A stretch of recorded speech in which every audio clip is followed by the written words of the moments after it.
Madame, Monsieur, bonsoir et merci de nous rejoindre pour ce point de l'actualité. Trouver des solutions africaines aux problèmes africains, un principe défendu par l'Algérie et réitéré par son chef de la diplomatie à New York. Ahmed Attaf a participé à une réunion ministérielle du Conseil de paix et de sécurité de l'Union africaine sur le thème « Garantir un financement permanent et durable aux opérations de soutien de la paix relevant de l'organisation continentale ». L'Algérie a été conviée à assister à cette réunion dans le cadre de sa prochaine adhésion au Conseil de sécurité de l'ONU en tant qu'un des 3 membres africains de ce Conseil.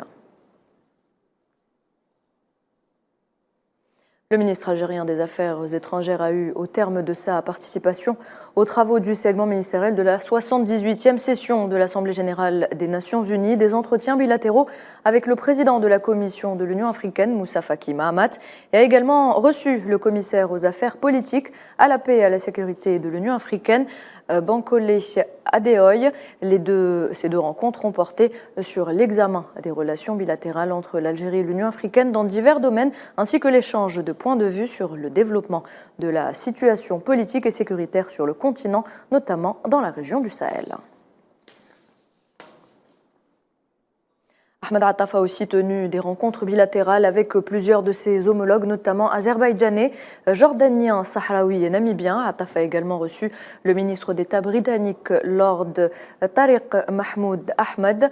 Les entretiens ont porté sur les relations bilatérales et les perspectives de leur développement, ainsi que sur un ensemble de questions inscrites à l'ordre du jour de la session actuelle des Nations unies. Et depuis la tribune de l'Assemblée générale des Nations unies, le ministre d'État burkinabé Bassolma Bazié n'a pas mâché ses mots pour décrire les pratiques subversives de la France envers son pays, mais aussi à l'égard du reste de l'Afrique. À propos du continent africain, attentat suicide en Somalie, au moins 21 personnes, dont la plupart des civils, ont été tuées samedi dans un attentat à la voiture piégée à un poste de contrôle dans la ville de Beledweyne, dans le centre du pays.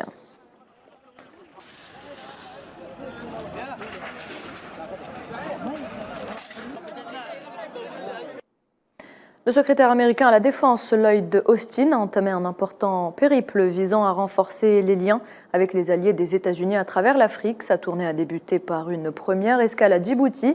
Lloyd Austin se rendra ensuite au Kenya et en Angola.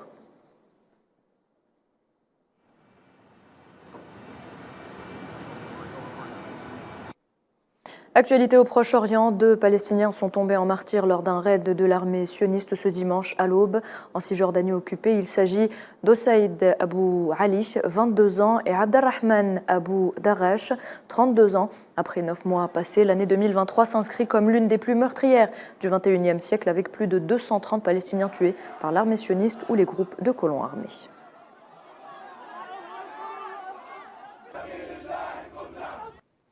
En Espagne, environ 40 000 personnes sont sorties apporter leur soutien à la droite ce dimanche à Madrid. Après les législatives du 23 juillet dernier qui ont porté le PP en tête, il lui manque 4 voix à la Chambre des députés pour atteindre la majorité.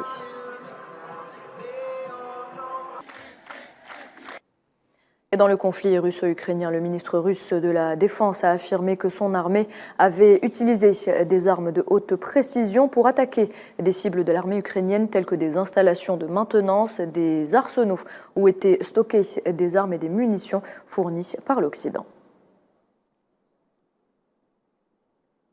Et après l'opération éclair antiterroriste lancée par l'armée azerbaïdjanaise au Karabakh, il y a moins d'une semaine, les réactions internationales se multiplient autour de la situation au Caucase du Sud, alors qu'un mouvement de mécontentement contre le Premier ministre arménien Nikol Pachinian secoue la Evran. Le secrétaire général des Nations Unies, Antonio Guterres, a mis en exergue l'importance du respect du cessez-le-feu. Et voilà, c'est la fin de ce point de l'actualité. Merci de l'avoir suivi. Je vous retrouve à 19 h pour le journal de la rédaction.